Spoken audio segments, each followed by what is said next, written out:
A paz do Senhor, graça e paz, shalom, shalom. Bom, mais uma semana cumprindo o meu propósito com Deus. E essa semana Deus me deu duas palavras extremamente abençoadas, mas eu estava orando e sentindo no coração de falar sobre essa parábola, sobre essa história, né?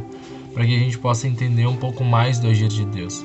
Então eu te convido já para te fechar teus olhos e entrar em oração comigo para que Deus conduza toda essa palavra.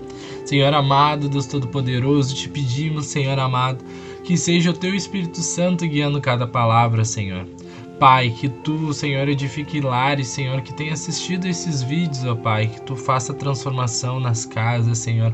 Pai, que as pessoas estejam com seu coração receptivo, a sua alma receptiva, os ouvidos abertos, Senhor, a mente aberta para receber mais do Teu poder.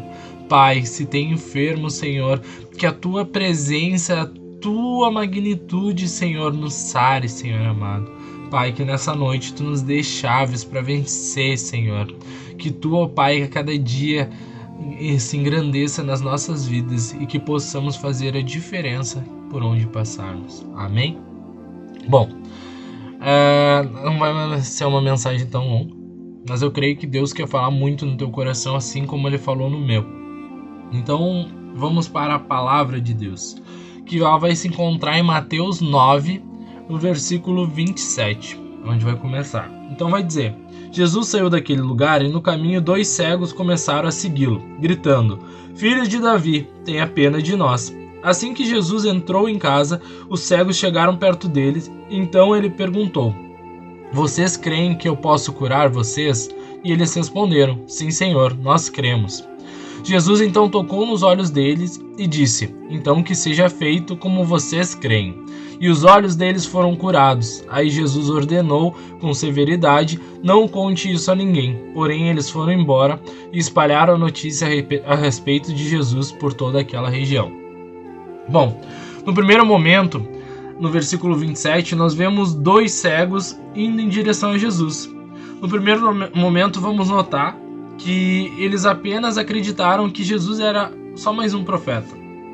Eles chamaram tanto ele de filho de Davi, como se ele fosse um ser humano ainda. Eles não acreditavam que ele ainda era o Senhor.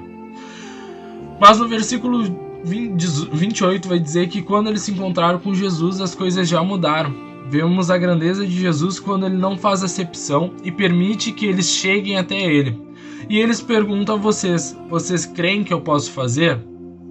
Deus então nos ensina que um dos primeiros passos para que o milagre ocorra é crer que Jesus pode fazer. Quando cremos, damos espaço para ele agir no que é necessário. Então a gente vê que os cegos acreditaram que, no início acreditavam que ele era apenas um profeta. E só que quando eles se encontraram com Jesus, eles viram que Jesus era mais que um profeta, que ele poderia fazer muito mais. Então ele já começa a chamar Jesus em Senhor. Quando Jesus pergunta: Tu crê que eu vou fazer? Ele diz: Sim, Senhor, porque ele já reconhece a grandeza de Jesus. E Jesus nos mostra uma das coisas mais importantes, que ele não faz acepção de qualquer que seja. Irmão, eu não sei por que tu tá passando, quais são tuas lutas, se tu acha que tu é indigno de chegar até Jesus, mas Jesus ele te ensina aqui que ele não faz acepção daqueles que o buscam. E eu perguntei: tá, mas como a gente vai crer que Jesus vai agir? É muito difícil, né, a gente crer que Jesus vai agir. Então Jesus ele nos dá uma das primeiras ferramentas que nós podemos ter na nossa vida, que é crer, significa ter fé. E o que é ter fé? Eu me perguntei naquele dia. Bom, se crer é ter, igual a ter fé, o que é ter fé? Então Jesus ele fala que ter fé significa, como está em Hebreus 11:1. Ora, a fé é a certeza daquilo que esperamos e a prova das coisas que não vemos. Então, para ter fé, a gente tem que acreditar, mesmo que a gente não enxergue, que Jesus está trabalhando. E no versículo 29, que para mim é a chave dessa pregação, ele vai falar: Então, Jesus tocou nos olhos deles e disse: Então, que seja feito como vocês creem. Jesus nos ensina que quando ele realiza o milagre, ele diz: Que que seja feito segundo a fé que vocês têm. Quantas vezes a gente pede coisas para Deus e não crê que vai receber? Quantas vezes a gente esquece que para receber os milagres a gente tem que crer no único que pode entregá-los? E aí eu me perguntava, Senhor, mas então a minha fé tem que estar firmada em Jesus? Sim. A tua fé tem que estar firmada que Jesus pode fazer. E em Mateus 17:20 vai falar: eu asseguro a vocês que, se tiveres fé do tamanho do grão de mostarda, poderão dizer a este monte: vá daqui para lá, e ele se moverá. Nada será impossível para vocês. Ou seja, se tivermos fé, nós podemos fazer transformações. Mas nós precisamos ter fé. E no versículo 30 a gente olha e vê que os olhos dos cegos ficaram curados. Então o milagre aconteceu, porque eles creram. Se eles não tivessem acreditado que Jesus poderia fazer, será que eles teriam recebido aquele milagre? Será que eles voltariam a enxergar? Então no versículo 31 vai dizer: porém eles foram embora e espalharam a notícia a respeito de Jesus por toda aquela região. E aí a gente vê que quando o milagre de Deus ocorre em nossas vidas, não conseguimos ficar calados. Nós sentimos a necessidade de espalhar as boas novas sobre Cristo Jesus, pois não queremos que essa transformação ocorra somente conosco, mas com todos ao nosso derredor. Sabe, quando o teu milagre, quando aquela transformação acontece, tu não consegue ficar em silêncio, tu não consegue ficar sem espalhar. Que Jesus é o caminho, a verdade e a vida. Tu não consegue. Porque tu sabe que ele transforma. E aí eu me perguntava, mas Senhor, por que nós sentimos essa necessidade? E ele falou, em Romanos 10:17 diz que a fé vem por se ouvir a mensagem. E a mensagem é ouvida mediante a palavra de Cristo. Ou seja, a fé vem pelo ouvir a palavra de Deus. Então como nós vamos despertar a fé nos outros se a gente não testemunhar sobre os milagres que aconteceram na nossa vida? E aí, o que a palavra de Cristo perguntava? Diz em João 8:32, e conhecerão a verdade, e a verdade vos libertará. Para que possamos ser libertos, a cada dia nós precisamos conhecer a palavra. A cada dia nós precisamos buscar mais. A cada dia nós precisamos meditar mais. Porque a gente só faz isso porque a gente crê que através de Jesus a gente recebe os nossos milagres. Então se eu não creio, eu não busco. E se eu não busco, eu não enxergo a verdade. Mas sabe o que mais me admira nessa história?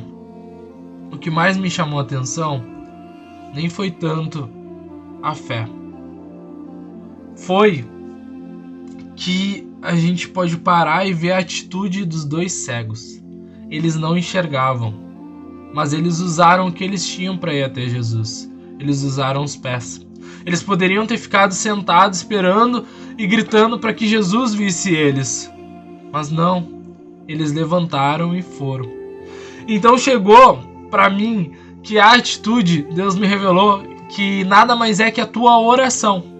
Mas Vitor, o que realmente significa oração? Significa orar mais ação. Ou seja, orar mais agir. Não adianta eu ter somente fé se eu não me mover em direção a ela. Não adianta eu acreditar que as coisas vão ser melhores e me encerrar dentro do meu quarto. Não adianta eu achar que eu estou curado, em crer que eu vou ser curado, em ter fé que eu vou ser curado, mas eu agir como um enfermo ainda. Tá entendendo o que Deus tá te falando? Então, se os cegos não tivessem ido até Jesus, será que eles receberiam um grande milagre? Será que a ação deles junto com a fé deles não transformaram o milagre? E é isso que a palavra nos ensina, que o milagre só foi desencadeado com a soma das duas ações.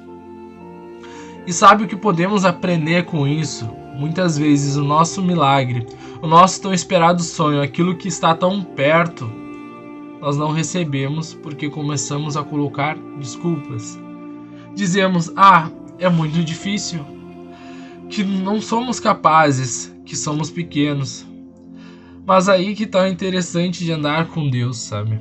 Ele torna o fraco forte, ele torna o capaz incapaz, ele pega o pequeno e transforma em grande, ele pega o humilhado e exalta. E só para que isso ocorra é necessário que temos o temor. Usar o que temos. Desculpa. É só necessário usarmos o que temos. Os cegos usaram os pés.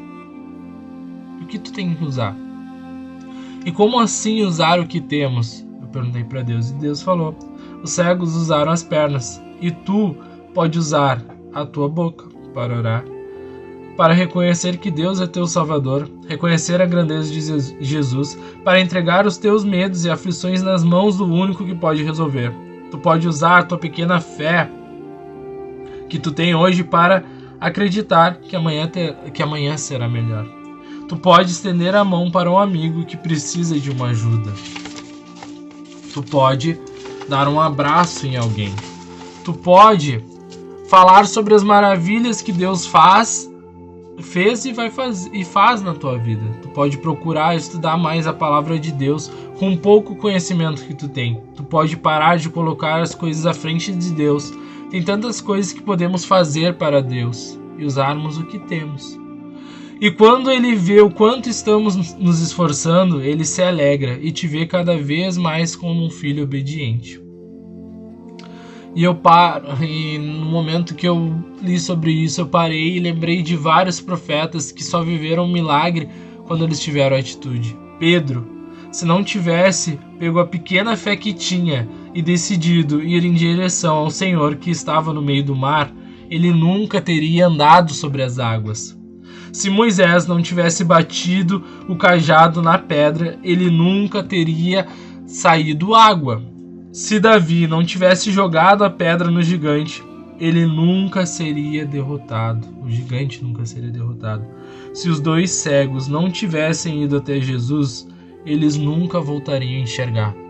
Então, irmão, o que tu tens feito? Só ter fé? A palavra nos mostra que não basta. É necessário ter fé. É muito importante ter fé. Mas a fé precisa de uma ação. E qual será a tua ação a partir de hoje? Amém? Que Deus te engrandeça com essa palavra. Se você tem gostado dos vídeos, comenta, por favor, curte, compartilha, que essa mensagem seja entregue a mais pessoas, mas não para mim ser reconhecido, mas para o santo nome do Senhor ser reconhecido. Amém? Senhor, te agradecemos por essa mensagem maravilhosa, Senhor. Te agradecemos por tu ter derramado cada vez mais da tua unção sobre as nossas vidas, Senhor. Te agradecemos, Pai, porque sabemos que tu é Deus, que tu pode fazer, Senhor. Que nessa noite possamos crer que tu vai fazer o sobrenatural, Senhor. Invade cada lar, Senhor amado. Que os teus anjos entrem com espadas desembainhadas de fogo e purifiquem cada local, Senhor. Pai, que a tua grandeza esteja sobre as nossas vidas, Senhor. Que dons de curas, dons de prosperidade, dons espirituais sejam liberados nessa noite, Senhor amado. E que aquele que tem parado na tua obra, Senhor, aquele que está afastado dos teus caminhos, Senhor amado, que volte, Senhor. E que tu cada vez mais resplandeça a tua face sobre as nossas vidas, Senhor. Que a tua graça esteja com todos nós, Senhor amado. Que as tuas misericórdias se renovem a toda manhã. E Pai, te pedimos que tu derrame do teu azeite, Senhor. Aquele azeite que cura feridas, aquele azeite que leva a prosperidade, aquele azeite que só o Senhor pode dar, Senhor amado. E que nós confiamos as nossas vidas a ti. Que a paz do Senhor esteja com todos nós. Amém e amém.